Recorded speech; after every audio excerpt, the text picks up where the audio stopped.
नमस्कार, AB star news देख रहे हैं आप और मैं हूं आपके साथ सोहन सिंह। तो फैसले की घड़ी आ गई है, आज फैसले का दिन है। आखिर 5 राज्यों में जो वोट जनता ने डाले हैं, जनता के मन में क्या है, आज इसका फैसला हो जाएगा। नजरें इन 5 राज्यों के विधानसभा चुनावों के नतीजों पर हमारी लगातार हैं। सुबह से हम पल पल की अपडेट आपको लगातार दे रहे हैं और इस बीच बड़ी खबर जो सामने आ रही है वो ये कि शुरुआती रुझानों में यूपी में बीजेपी ने बहुमत का आंकड़ा पार कर लिया है। बीजेपी 277 सीटों पर आगे चल रही है। इसके अलावा समाजवादी पार्टी की अगर बात करें तो समाजवादी पार्टी भी 115 के करीब सीटों पर आगे चलती हुई नजर आ रही है। लेकिन बड़े सवाल कई सारे खड़े हो रहे हैं। सवाल ये कि आखिर बीएसपी का जो मजबूत जनाधार हुआ करता था उसको आखिर हो क्या गया है, बीएसपी कहां पर कमजोर पड़ रही है। इसके अलावा कांग्रेस पार्टी, प्रियंका गांधी ने पूरी ताकत झोंकी थी, महिला कार्ड भी खेला था, असरदार क्यों नहीं रहा, सवाल यह भी मन में रहेगा। और इसके अलावा पंजाब की अगर बात करें तो आम आदमी पार्टी की सुनामी अगर वहां पर आई है तो फिर इसके पीछे की वजह क्या है, क्या कांग्रेस की अंतर्गलह कांग्रेस को ले डूबी है। और उत्तराखंड पर भी हमारी नजर लगातार रहेगी क्योंकि उत्तराखंड में यह कहा जा रहा था, एग्जिट पोल में यह बातें सामने आ रही थी कि कांग्रेस पार्टी वहां पर सरकार बना सकती है। बहुमत किसी भी पार्टी को मिलता हुआ नजर नहीं आ रहा था, लेकिन बीजेपी एक बार फिर से सरकार बनाती हुई वहां पर नजर आ रही है। अगर शुरुआती रुझानों की माने तो 40 से ज्यादा सीटें जीतती हुई बीजेपी उत्तराखंड में शुरुआती रुझानों के मुताबिक नजर आ रही है। लेकिन मुख्यमंत्री पुष्कर सिंह धामी, जिनके चेहरे पर चुनाव लड़ा गया था, युवा चेहरा उन्हें बताया जा रहा था, वो खटीमा सीट से पीछे चल रहे हैं और लालकुमार सीट से हरीश रावत भी पीछे चल रहे हैं। मणिपुर और गोवा में किस तरह का मिजाज देखने को मिल रहा है वो भी आपको टेली के जरिए हम लगातार दिखा रहे हैं। हमारे साथ में राजनीतिक विश्लेषक गुलरेज शेख जी हमारे साथ में जुड़ रहे हैं। बहुत बहुत स्वागत है गुलरेज जी आपका। नहीं, मैं राजनीतिक विश्लेषक नहीं हूँ, मैं भाजपा का राष्ट्रीय पदाधिकारी हूँ। जी, तो बीजेपी के राष्ट्रीय पदाधिकारी, माफ कीजिएगा सर। गुलरेज जी, सबसे पहले मैं आपसे ये जानना चाहूंगा कि दरअसल जिस तरह से शुरुआती रुझानों में बीजेपी बढ़त बनाती हुई नजर आ रही है और 403 अगर सीटों की बात अगर यूपी की करें तो 270 से ज्यादा सीटें आप जीत रहे हैं। कहा जा रहा था कि जो मुकाबला है वो इस बार कड़ा हो सकता है, समाजवादी पार्टी टक्कर बीजेपी को दे सकती है। लेकिन जिस तरह से आंकड़े निकलकर शुरुआती रुझानों के मुताबिक सामने आ रहे हैं, संतुष्ट आप प्रदर्शन से? देखिए, अभी भी मैं संतुष्ट नहीं हूँ और मुझे पूरी अपेक्षा है कि 2 बजे तक ये 300 क्रॉस कर लेगा। और ये चीज मैं आज से नहीं कह रहा हूँ, मैं हर चरण के बाद ये 7 चरणों में उत्तर प्रदेश में मतदान हुआ और राष्ट्रीय पदाधिकारी होने के नाते मैं हर सीट बाय सीट जो हमारे कार्यकर्ता है उनसे बात कर रहा था, तो मेरा जो टेली जा रहा था वो 300 से ऊपर जा रहा था चरण बाय चरण गिनते हुए। तो मुझे अभी भी पूरी अपेक्षा है कि 300 प्लस का काउंट आराम से पहुंचेंगे, बड़ी आसानी से पहुंचेंगे। और ये जो जीत है ना, ये काम करने वालों की जीत है, परिश्रमियों के पराक्रम की जीत साफ साफ नजर आ रही है। तो सभी परिश्रमी कार्यकर्ताओं को बधाई कि उनका पराक्रम काम आया।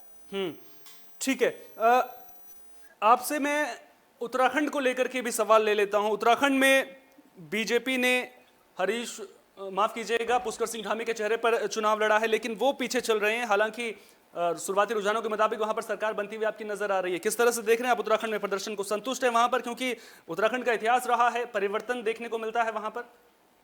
उत्तराखंड में हमारी सरकार बन रही है और कुछ देर पहले पुष्कर सिंह धामी जी बीच में एक मतदान का जो काउंटिंग फेज था उसमें आगे भी आए थे। तो अभी बड़ी कशमकश चल रही है, लेकिन मुझे लगता है तो वो भी विजयश्री प्राप्त करेंगे। और उत्तराखंड में एक देखिए, हम इतिहास बना रहे हैं, हम उत्तर प्रदेश का इतिहास बना रहे हैं। एक लगभग 35 साल के बाद कोई सरकार पुनः रिपीट हो रही है, उत्तराखंड में वापस से रिपीट करने का हम इतिहास बना रहे हैं। तो ये तो इतिहास बनाने का दिन है आज, और इतिहास उत्तराखंड में भी बनेगा। उत्तर प्रदेश में तो लगभग बन चुका है और सारे जो पुराने पैमाने थे वो पैमाने टूटने वाले हैं। और ये बात स्थापित हो जाएगी कि आप लोकतंत्र में जब तक जनता की राजनीति करते हैं, जनता के मुद्दों से जुड़े रहते हैं और ईमानदारी से काम करते हैं, तो फिर आपको कोई परेशानी नहीं आती। आपको आशीर्वाद दर आशीर्वाद प्राप्त होता रहता है और आपकी सत्ता ही कायम रहती है, आपका संगठन भी विस्तार पाता है और आपका जनता के प्यार में इजाफा होता है। तो ये जो चुनाव है इन सब चीज इन मानकों को तय कर रहा है। मुझे अपेक्षा है कि 300 क्रॉस इधर होगा, उत्तराखंड में हमारी सरकार बन जाएगी। अच्छा, आप कह रहे हैं कि यूपी में अभी भी आप जो है 300 प्लस का आंकड़ा आप वहां पर छुएंगे। आपसे एक चीज मैं समझना चाहूंगा कि दरअसल यूपी में जो आपका प्रदर्शन है, लगातार विकास बनाम बदलाव की जो लड़ाई है उसे माना जा रहा था। इसके अलावा आपने जिस तरह से उम्मीदवारों का चयन किया था, जिस तरह से असीम अरुण को टिकट दिया था, राजेश्वर सिंह को चुनावी मैदान में उतारा था, अगर चुनावी नतीजे जिस तरह से रिफ्लेक्शन उनका एक तरह से कह सकते हैं जो भी सरकार के काम का, वो नतीजों में देखने को मिल रहा है, क्या बड़ी वजहें आप मानते हैं यूपी में इस प्रदर्शन के पीछे? देखिए, लोग मेरा उपहास भी बना रहे थे। पिछले 2 महीने से मैं मेन स्ट्रीम मीडिया पर जब डिबेट में बात कर रहा था कि पहली बात तो ये है कि उत्तर प्रदेश में योगी सरकार ने 5 साल काम ही नहीं किया। लगभग 2-2.5 साल ही अब काम करता है, लेकिन 2 साल तो हमारी सरकार को कोरोना से, कोविड-19 से लड़ने में ही बीत गए। लेकिन वो 2 साल में जो हमने सबसे बड़ी उपलब्धियां दी कि एक तो किसी तरह के सीटें जो लीकेज के बिना जो जन योजनाएं होती हैं वो जनता की पॉकेट पे पहुंची और अच्छी तरह से पहुंची, उसमें भ्रष्टाचार कहीं नहीं हो पाया। तो जनता ने भी एक राहत की सांस महसूस की कि हमारा टैक्स पेयर का जो मनी होता है। आपको मैं रोकना चाहूंगा, यहाँ पर एक बड़ी खबर सामने आ रही है, रुक कर लेते हैं इस वक्त की बड़ी खबर का। आपको बता दें कि बड़ी खबर आ रही है, यूपी चुनाव से जुड़ी हुई ये बड़ी खबर सामने आ रही है। माफ कीजिएगा, गोवा में बीजेपी सबसे बड़ी पार्टी बनकर उभरी है। तो यूपी में तो शानदार प्रदर्शन रहा है बीजेपी का, लेकिन गोवा में भी बीजेपी बड़ी पार्टी बनकर उभरती हुई नजर आ रही है। बीजेपी को 21 सीटों पर बढ़त मिली है। सीएम प्रमोद सावंत जो पहले पीछे चल रहे थे अब आगे चल रहे हैं, वहीं कांग्रेस पार्टी 14 सीटों पर आगे चल रही है। तो बड़ी खबर इस वक्त की गोवा से सामने आ रही है, जहां बीजेपी 21 सीटों पर आगे है। आपको बता दें कि गोवा में जो पिछली बार बीजेपी को 13 सीटें मिली थी, जिसके बाद भी पार्टी ने यहां पर सरकार बना ली थी, और अब 21 सीटों पर बीजेपी आगे है, यानी कि 40 कुल सीटें हैं। बहुमत का आंकड़ा 20+1 यानी कि 21 सीटें बीजेपी को चाहिए थी और 21 सीटें मिलती हुई भी गोवा में नजर आ रही हैं। और जो ये प्रदर्शन बीजेपी का है गोवा में, वो कई मायनों में बेहद खास है, क्योंकि 13 से 21 पर पहुंचना अपने आप में दिलचस्प, और इसके पीछे मेहनत भी बीजेपी कार्यकर्ताओं की, बीजेपी नेताओं की गोवा में साफ तौर पर नजर आ रही है। और बीजेपी ने 21 का आंकड़ा छू लिया है। रुझानों की माने तो बीजेपी गोवा में सरकार बनाती हुई नजर आ रही है। गुलरेज जी लगातार हमारे साथ में जुड़े हुए हैं। गुलरेज जी, गोवा में शुरुआती रुझानों के मुताबिक आपकी सरकार बनती हुई नजर आ रही है, वहां पर कौन सा फैक्टर आपका काम कर गया? देखिए, वहाँ पर सबसे बड़ा फैक्टर जो हुआ ना, गोवा ऐसा राज्य है जहाँ की आर्थिक चीजें डिपेंड करती है टूरिज्म के ऊपर। और जिस तरह से दुनिया भर में कोविड-19 का प्रकोप आया, उसके बाद लॉकडाउन हुए, सब कुछ हुआ, तो जहाँ जहाँ भी जिन राज्यों में या जिन देशों में टूरिज्म निर्भर अर्थव्यवस्था थी, वहाँ बहुत समस्याएं आई। लेकिन गोवा की सरकार ने जिस प्रकार से वैक्सीनेशन किया, जिस प्रकार से हाइजीन मेंटेन की और जल्दी से जल्दी जो कोरोना को बहुत न्यूनतम स्तर पर ले गई गोवा में, तो उससे रोजी रोटी का जो संकट था वो बहुत कम रहा और जल्दी से जल्दी वापस टूरिज्म शुरू हो गया, अच्छी तरह से टूरिज्म शुरू हो गया, तो लोगों की आमदनी भी शुरू हुई। उसने बहुत बड़ा काम किया है गोवा में विशेषकर। अच्छा ठीक है, यूपी पर वापस लौटते हैं, यूपी को लेकर के बात करते हैं। दरअसल जब बैलेट पेपर खुले थे तो ये माना जा रहा था, क्योंकि जब भी बैलेट पेपर खुलते हैं तो ये माना जाता है कि बीजेपी को उसमें बढ़त मिलेगी, क्योंकि सरकारी कर्मचारी हो गए, इस बार जो दिव्यांग लोग हैं या बुजुर्ग लोग हैं वो भी बैलेट पेपर से वोट उन्होंने डाला था। लेकिन समाजवादी पार्टी ने जो पुरानी पेंशन बहाली का दावा किया था, वो कहीं ना कहीं इस बार बैलेट पेपर में उसका असर देखने को नहीं मिला, वो फेल नजर आया। देखिए, जनता जो है ना वो मूर्ख नहीं होती है, वो जानती है क्या हो सकता है और क्या नहीं हो सकता। यदि उसी दृष्टिकोण से हम चीजों को मापें तो आम चुनाव में, लोकसभा चुनाव में राहुल गांधी ने यूनिवर्सल बेसिक इनकम के तहत 72,000 रुपए प्रति वर्ष हर व्यक्ति को देने का वादा किया था। जनता ने उस चीज को डाइजेस्ट नहीं हुई, तो उस चीज को जनता ने फिट कर दिया। तो आप देखिए कि आप वो दिन लग गए कि आप जनता को मूर्ख समझकर कुछ भी वादा कर दे और आप सत्तासीन हो जाए, नहीं होता। अच्छा, ईवीएम मशीनों को लेकर के भी मैं आपसे सवाल लेना चाहूंगा। दरअसल जब भी चुनावी नतीजे आते हैं तो ईवीएम का राग जरूर छिड़ जाता है, और इस बार तो चुनावी नतीजों से पहले ही ईवीएम का राग छिड़ता हुआ नजर आ रहा है, और विपक्षी इसको लेकर के सवाल भी उठाते हुए नजर आ रहे हैं। विपक्षी पार्टियों को डर सता रहा है कि कहीं ईवीएम के साथ में छेड़छाड़ ना हो जाए। अगर ऐसा कुछ है, छेड़छाड़ का डर है, तो क्या बीजेपी को डर नहीं लगता ईवीएम से छेड़छाड़ को लेकर? नहीं, देखिए ईवीएम में जब से वीवीपैट का सिस्टम चालू हुआ है तो वीवीपैट ने तो एक तरह से उसी को निर्धारित कर दिया ना कि यदि आप चाहे तो आप सीधी काउंट करवा सकते हैं आपके पास। और जब भी मेरा इतने साल का चुनावी एक्सपीरियंस जो है वो कहता है कि जो व्यक्ति चुनाव लड़ता है उसके जो कार्यकर्ता, क्योंकि मैंने कई चुनावों का संचालन किया है, चुनाव कभी नहीं लड़ा हो लेकिन कई चुनावों का संचालन किया है, और जो संचालन करता होता है, जो चुनाव लड़ता है, उसके जो कार्यकर्ता बूथ पर बैठता है वो लगभग बता देता है कि हमको इस बूथ पर इतने वोट मिल रहे हैं और इस व्यक्ति को इतने मिल रहे हैं, तो कहीं मैंने तो काउंट कर सकता है। ठीक है, एक और अहम सवाल आपसे मैं लेना चाहूंगा। दरअसल उत्तराखंड में, अगर मैं उत्तराखंड की बात करूंगा, क्योंकि उत्तराखंड में अगर बीजेपी दोबारा सत्ता में आती है, रुझानों के मुताबिक तो बीजेपी सरकार बनाती हुई भी नजर आ रही है। सवाल मेरा ये आपसे है कि अगर सरकार बनती है आपकी तो फिर कहीं ना कहीं जिम्मेदारी भी बड़ी आपके कंधों पर आएगी, और अगर जिम्मेदारी आती है तो फिर उनकी पूर्ति होना भी बेहद जरूरी होता है, क्योंकि उत्तराखंड की जनता का इतिहास आप जानते हैं कि ज्यादा भरोसा किसी पर जताती नहीं है, बीजेपी पर जता रही है, तो इसके पीछे बहुत बड़ी बात है। प्रधानमंत्री नरेंद्र मोदी लगातार हमने देखा कि उत्तराखंड में पूरी तरह से एक्टिव नजर आए। प्रधानमंत्री नरेंद्र मोदी के दौरे पर दौरे वहां पर एक के बाद एक हमें देखने को मिले, और जो प्रधानमंत्री नरेंद्र मोदी का चुनावी दौरों में उत्तराखंड में ज्यादा नजर आना, क्या आपको लगता है कि इसका असर भी कहीं ना कहीं पड़ा है? जिस तरह का लगाव प्रधानमंत्री नरेंद्र मोदी का उत्तराखंड से है, उसका भी फायदा बीजेपी को मिला है उत्तराखंड में? देखिए, मोदी डिविडेंड जो है ना उसको आप इग्नोर नहीं कर सकते। किसी भी चुनाव में 5 से 7% तो मिनिमम मोदी डिविडेंड काम कर जाता है, और 5-7% जो होता है वो हार और जीत को बहुत हद तक परिभाषित कर देता है। यदि हम आंकड़ों के दृष्टिकोण से बात करें तो मोदी डिविडेंड है, और मोदी डिविडेंड अपना काम करता है और लगातार चुनाव दर चुनाव काम करता आया है, तो टाइम टेस्टेड। आरोप भी आप पर कई सारे लगे हैं जब आपकी सरकार रही है। मुद्दों को लेकर के भी मैं आपसे बात करना चाहूंगा। बेरोजगारी, महंगाई, ये मुद्दे तमाम वक्त वक्त पर उठते रहे हैं, और अभी जिस तरह के हालात रूस यूक्रेन के बीच में चल रहे हैं, तो लोगों के मन में एक डर ये सता रहा है कि महंगाई एक बार फिर से बढ़ेगी, तेल के दाम एक बार फिर से आसमान छुएंगे। अगर कोई, जिस तरह से मैंने पहले भी जिक्र किया कि अगर सत्ता में आते हैं तो जिम्मेदारी बढ़ती है, कैसे अंकुश लगाएंगे इन मौजूदा वैश्विक परिस्थितियों में इन सब चीजों पर? हमने रिजर्व बैंक ऑफ इंडिया का जो एक्ट है उसमें संशोधन किया है, और आरबीआई के लिए यह एक तरह से कर्तव्य बना दिया गया है कि वो 6% की इन्फ्लेशन को कैप करके रखेगा। कैप लगा दी है कि इन्फ्लेशन की दर जो मुद्रास्फीति होती है वो 6% के मार्के से ऊपर नहीं निकल सकती। तो आप निश्चिंत रहे, राष्ट्रीय पदाधिकारी होने के नाते मैं ये कह रहा हूँ कि जो तिमाही में आपको यहाँ पर रोकना चाहूंगा। मणिपुर से भी बड़ी खबर सामने आ रही है, मणिपुर से ये बड़ी खबर सामने आ रही है, बीजेपी मणिपुर में आगे चल रही है। तो बड़ी खबर मणिपुर से सामने आ रही है। शुरुआती रुझानों में बीजेपी को बढ़त मिलती हुई नजर आ रही है, और मणिपुर में 25 सीटों पर बीजेपी आगे चल रही है। आपको बता दें कि मणिपुर में भी बीजेपी 25 सीटों पर आगे चल रही है। वहीं मणिपुर में बीजेपी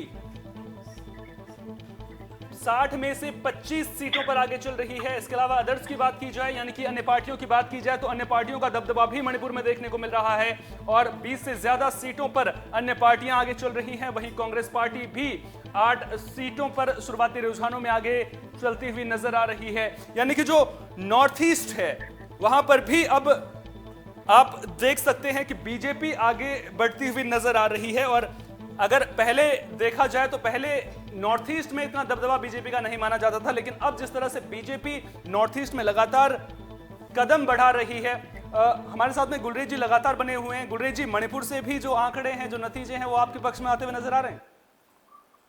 देखिए, नॉर्थ ईस्ट जो चीन से सीमा से सटा हुआ क्षेत्र है, वहाँ किसी जमाने में हमारा पार्षद मिलना मुश्किल था, उस पर एक कार्यकर्ता नहीं मिलता था। आज अधिकांश नॉर्थ ईस्ट के राज्यों में हमारी सरकारें हैं, तो यह एक राष्ट्रवाद के परचम का लहराना है इसकी सीमा पर भी। तो ये एक राष्ट्रवाद के लिए और भारत की सुरक्षा के लिए एक अच्छा विषय है। और मणिपुर के भी जो हमारे पराक्रमी और परिश्रमी कार्यकर्ता है, उनको मैं शुभकामनाएं, बधाई देता हूँ। ठीक है, यूपी पर वापस लौटते हैं। यूपी में ये कहा जा रहा था कि किसान आंदोलन का मुद्दा गरमाएगा, लखीमपुर हिंसा का मुद्दा गरमाएगा। इसके अलावा राकेश टिकैत भी लगातार बीजेपी विरोधी बयानबाजी करते हुए नजर आ रहे थे, साफ तौर पर ये अपील करते हुए भी नजर आ रहे थे कि बीजेपी को वोट ना दें। कहीं ना कहीं जो विकास के कार्य बीजेपी सरकार के द्वारा किए गए, चाहे बात कोरोना काल के दौरान की करें, चाहे बात सरकारी आवास देने की करें, या फिर कोरोना काल के दौरान जिस तरह से मुफ्त अनाज दिया गया है, तो ये मुद्दे कहीं ना कहीं जो बाकी मुद्दे रहे हैं वो उनके सामने, वो जो बाकी मुद्दे हैं वो गौण साबित हुए हैं। और आपको क्या लगता है, अगर यूपी की मैं बात करूं, आप कहीं ना कहीं जब चुनाव खत्म होंगे समीक्षा भी आप करेंगे, सीटें ज़्यादा आएँ या कम आएंगी उनको लेकर के समीक्षा भी लगातार की जाती रही है पार्टियों के द्वारा समय समय पर। एक बात मैं आपसे समझना चाहूँगा कि क्या आपका जो अभी तक का चुनावी विश्लेषण है, क्या लगता है यूपी में अगर बीजेपी बढ़त बना रही है, राष्ट्रीय मुद्दे हावी रहे हैं, जिस तरह से बुलडोजर का मुद्दा उठा है वो हावी रहा है, कानून व्यवस्था का मुद्दा आप ले लीजिए, उसको लेकर के भी प्रचार में जोर शोर से जो है वो हो हल्ला सुनाई दिया था। किन मुद्दों को आप बड़ी वजह मानते हैं यूपी में बीजेपी का दोबारा से सरकार बनाने का, जिस तरह से शुरुआती रुझान बता रहे हैं? देखिए, सब कानून का इकबाल बुलंद होना, जनता को राहत की स्कीमों में किसी प्रकार का जो रिसाव होता था भ्रष्टाचार का वो नहीं होना, और एक सुशासन का कायम होना, ये तीन मुद्दे ऐसे हैं जिन्होंने उत्तर प्रदेश की तस्वीर बदल दी है। जिसको गुंडा राज वाला प्रदेश कहा जाता था उसको सुशासन वाला प्रदेश के रूप में स्थापित किया है। और यही कारण है कि बहुत सारी इंडस्ट्री जो वहाँ पर लखनऊ और आसपास और कानपुर के आसपास जो इन्वेस्ट कर रही है वो इसीलिए कर रही है क्योंकि जब सुशासन की स्थिति होती है तभी कोई भी निवेशक आता है, और तभी जब निवेशक आता है तो प्रांत जो है वो प्रगति करता है। तो प्रगति के पथ पर उत्तर प्रदेश का बढ़ना जो है वो जनता भी चाहती थी, और उसी के दृष्टिकोण से हमको उसको वोट डाला है। बहुत बहुत शुक्रिया गुड़े जी तमाम जानकारी को हम तक साझा करने के लिए। जी ठीक है, बहुत बहुत शुक्रिया आपका, आप हमारे साथ जुड़े और आपने अपना अहम समय हमें दिया, अपना कीमती वक्त हमें दिया। इस बीच उत्तराखंड से भी बड़ी खबर सामने आ रही है। आपको बता दें कि उत्तराखंड में बीजेपी आगे चल रही है। बीजेपी ने बहुमत का आंकड़ा पार कर लिया है, 42 सीटों पर बीजेपी आगे चल रही है। तो उत्तराखंड से बड़ी खबर सामने आ रही है, 42 सीटों पर बीजेपी ने बढ़त बना ली है, वहीं कांग्रेस 24 सीटों पर बढ़त बनाती हुई नजर आ रही है। उत्तराखंड से बड़ी खबर, अल्मोड़ा की बात करें तो शुरुआती रुझानों में बीजेपी के कैलाश शर्मा अल्मोड़ा से आगे चल रहे हैं। इसके अलावा द्वाराहाट से बीजेपी के अनिल शाही ने बढ़त बना ली है। तो बड़ी खबर आपको बता दें कि बीजेपी का जादू सर चढ़कर बोल रहा है। नतीजों में इसकी झलक साफ तौर पर देखने को मिल रही है, नतीजों में इसका रिफ्लेक्शन देखने को मिल रहा है। जो सरकार के 5 सालों के काम थे वो देखने को मिल रहे हैं। जागेश्वर से भी शुरुआती रुझानों में जो बीजेपी उम्मीदवार हैं वो आगे चल रहे हैं। रानीखेत की अगर बात करें तो बीजेपी के कैंडिडेट प्रमोद नैनवाल आगे चल रहे हैं। गंगोत्री से आपके सीएम उम्मीदवार अजय कोठियाल पीछे चल रहे हैं। तो सैन्य कार्ड जो खेलने की कोशिश आम आदमी पार्टी ने की थी, सैनिकों के वोट बैंक में सेंधमारी के लिए, जो बीजेपी का परंपरागत वोट भी उत्तराखंड में माना जाता है, उसके लिए कर्नल अजय कोठियाल को वहां पर उम्मीदवार जरूर बनाया था, लेकिन वो कार्ड आम आदमी पार्टी का उत्तराखंड में चलता हुआ नजर नहीं आ रहा है। यह जरूर विश्लेषण की बात होगी कि अगर अरविंद केजरीवाल की विश्वसनीयता पर आम आदमी पार्टी ने पंजाब में शानदार प्रदर्शन किया है, भगवत मान के चेहरे पर पंजाब में शानदार प्रदर्शन किया है, तो फिर वो क्रेडिबिलिटी उत्तराखंड में क्यों नजर नहीं आती है? ये बड़ा सवाल रहेगा आम आदमी पार्टी के लिए। और अगर, क्योंकि जिस तरह का प्रदर्शन उत्तराखंड में आम आदमी पार्टी का रहा है, अगर आम आदमी पार्टी उत्तराखंड में 10 सीटें भी नहीं निकाल पाती है और अरविंद केजरीवाल की क्रेडिबिलिटी की बात करती है, तो फिर सवाल उठता है कि जो चुनावी वादे आम आदमी पार्टी करती है, जो दिल्ली मॉडल पेश करने की कोशिश करती है, तो यह बात तो साफ हो गई है कि जो दिल्ली मॉडल की बात है वो हर राज्य में फिट नहीं बैठेगी। जो उत्तराखंड की भौगोलिक परिस्थितियां हैं वो बिल्कुल अलग हैं। बिजली का मुद्दा जोर शोर से आम आदमी पार्टी ने यहां पर उठाया था, लेकिन उसकी गूंज दिखाई नहीं दे रही है। और अब 6 तस्वीरें भी आपको दिखा देते हैं अलग अलग जगहों की। सुरक्षा व्यवस्था को लेकर प्रशासन अलर्ट नजर आ रहा है। ये 6 तस्वीरें आपकी स्क्रीन पर नजर आ रही हैं। ईवीएम में छेड़छाड़ को लेकर के लगातार सवाल उठते रहे हैं, लेकिन जिस तरह से साफ चुनाव आयोग ने सुबह में ही कर दिया था कि किसी तरह की छेड़छाड़ की कोई गुंजाइश हो ही नहीं सकती है, 3 लेयर की सिक्योरिटी वहां पर है। इसके अलावा जो दूसरी पार्टियों के नेता हैं या फिर कार्यकर्ता हैं वो भी मतगणना स्थलों के बाहर वो भी निगरानी कर रहे हैं। तो ऐसे में साफ है कि जो ईवीएम है उसका रोना जब कोई पार्टी हारती है तो उसके बाद ठीकरा ईवीएम पर फोड़ दिया जाता है। लेकिन जरूरत क्या होती है? जरूरत यह होती है कि अगर आप चुनाव में आपका प्रदर्शन कमतर रहा है तो उस पर समीक्षा की जाए। कौन से वो मुद्दे हैं जिनको आप उठा नहीं पाए, वो कौन सी बातें हैं जिनको आप जनता के बीच में नहीं पहुंचा पाए, अपनी बात को जनता के बीच में क्यों नहीं पहुंचा पाए, और अगर आप पहुंचा पाए तो फिर जनता ने आप पर भरोसा क्यों नहीं किया। ये वो मुद्दे हैं जिन पर समीक्षा इन पार्टियों को करने की जरूरत है। और जो तस्वीरें हैं, 6 तस्वीरें जिनका मैं जिक्र कर रहा था, गाजियाबाद, बुलंदशहर, फर्रुखाबाद, कन्नौज, मथुरा और झांसी की ये तस्वीरें हैं। अगर मथुरा की बात करें तो 5 विधानसभा सीटों पर बीजेपी के उम्मीदवार आगे चल रहे हैं। एक आपको याद होगा कि मथुरा को लेकर के जिक्र भी देखने को मिला था। मथुरा को लेकर के ये बातें निकलकर सामने आई थी कि अयोध्या में राम मंदिर की तैयारी है और अब काशी की बारी है। और चारों तस्वीरें आपकी स्क्रीन पर लखनऊ बीजेपी हेडक्वार्टर की तस्वीर आपके सामने है, ये जहां पर आप देख रहे हैं कि किस तरह से सुरक्षा का माहौल तो देखने को ही मिल रहा है। इसके अलावा बीजेपी कार्यकर्ताओं में जश्न का माहौल देखने को मिल रहा है। बीजेपी कार्यकर्ता जीत को लेकर आश्वस्त नजर आ रहे हैं, लेकिन नतीजे पूरी तरह से शाम तक ही साफ हो पाएंगे। उसके बाद ही यह साफ हो पाएगा कि आखिर सरकार किसकी बनती है। देखना दिलचस्प होगा कि जब नतीजे पूरी तरह से साफ हो जाएंगे तो उसके बाद बीजेपी कितनी सीटें जीतती है, क्योंकि शुरुआती रुझानों के बाद यह तो तय माना जा रहा है कि बीजेपी एक बार फिर से यूपी में सरकार बनाती हुई नजर आ रही है। बहुमत के आंकड़े से बहुत आगे बीजेपी निकल चुकी है। 270 से ज्यादा सीटों बीजेपी जीतती हुई नजर आ रही है। और बीजेपी के जो कार्यकर्ता हैं, बीजेपी के जो नेता हैं, वो अभी भी ये कह रहे हैं कि जब नतीजे साफ होंगे तो हमारी सीटें 300 से ज्यादा होंगी।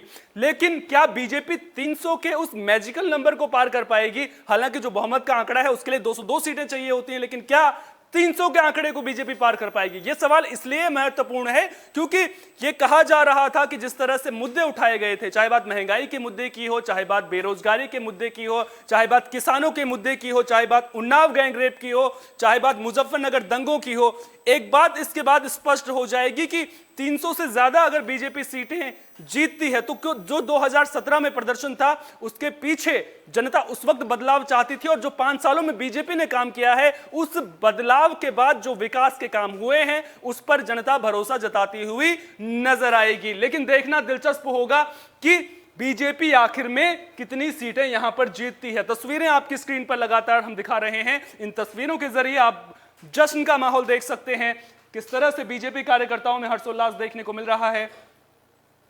और लगातार जो बीजेपी कार्यकर्ता हैं वो हर्षोल्लास के साथ एक दूसरे को मिठाई खिलाकर जश्न मनाते हुए भी नजर आ रहे हैं। यानी कि बीजेपी अपनी जीत को सुनिश्चित मान रही है, रुझान भी इसी और इशारा कर रहे हैं। लेकिन जब तक नतीजे पूरी तरह से साफ नहीं हो जाते हैं, क्योंकि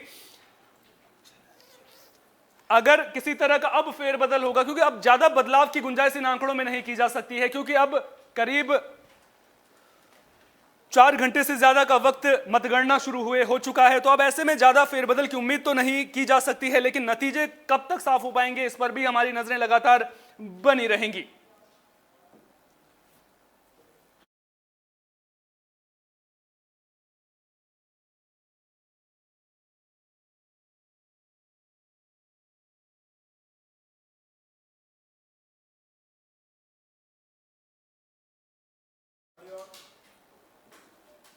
वहीं हमारे वरिष्ठ सहयोगी अक्षय शुक्ला ने, माफ कीजिएगा अक्षय राय ने, मनीष बीजेपी प्रवक्ता हैं मनीष शुक्ला जी, उनके साथ में बातचीत की है। क्या कुछ कहा है चलिए सुनते हैं। बीजेपी प्रवक्ता मनीष हमारे साथ मौजूद हैं। मनीष जी, इस बार जिसे बहुमत मिलता हुआ दिख रहा है रुझानों में, देखिए उत्तर प्रदेश में भगवा लहर चल रही है, लैंडस्लाइड विक्ट्री की तरफ हम बढ़ रहे हैं। ये नरेंद्र मोदी जी और योगी जी की डबल इंजन की सरकार के विकास के कामों पर जनता की मोहर है। इसके अलावा क्या क्या जो मुद्दे उठाए अखिलेश यादव ईवीएम के सवाल उठाते रहे हैं? नहीं, ये तो हार का बहाना ढूंढ रहे थे सब। मनीष शुक्ला कर रहे हैं कि अखिलेश यादव सिर्फ बहाना ढूंढ रहे थे, योगी सरकार फिर से प्रचंड बहुमत में आ रही है। साथ में अक्षय राय, FM न्यूज़ लखनऊ।